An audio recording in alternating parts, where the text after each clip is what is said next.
পথচারী রাস্তার পাশে একটা দেওয়াল দেওয়াল ভেদ করেই চলে এসেছে একটা বিশাল বড় একটা গাছ। আচ্ছা, এই গাছটার নিচে দেওয়ালে যদি একটা হরিণ আঁকানো যায় শিংবিহীন, তাহলে সেটা দেখতে কেমন হবে বলুন তো?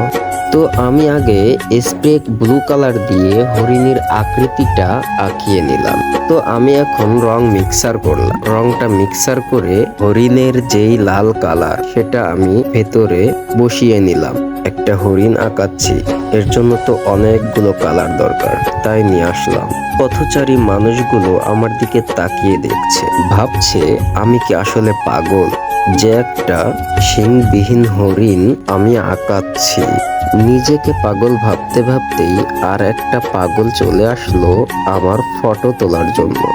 আমি জানি সবাই এটাই ভাবছে আমি আসলে পাগল হয়ে গেছি। পাগল না হলে কি একটা শিংবিহীন হরিণ আঁকায় নাকি? তো বন্ধুরা, আমার কাজটা পরিপূর্ণ হয়েছে। এখন দেখুন তো কেমন লাগছে। হরিণটার মাথার উপরের গাছটাই হরিণের শিং হিসেবে বসিয়ে দিয়েছি। এখন কেমন দেখাচ্ছে বলুন তো? কেমন হয়েছে তা কমেন্টে জানাবেন প্লিজ।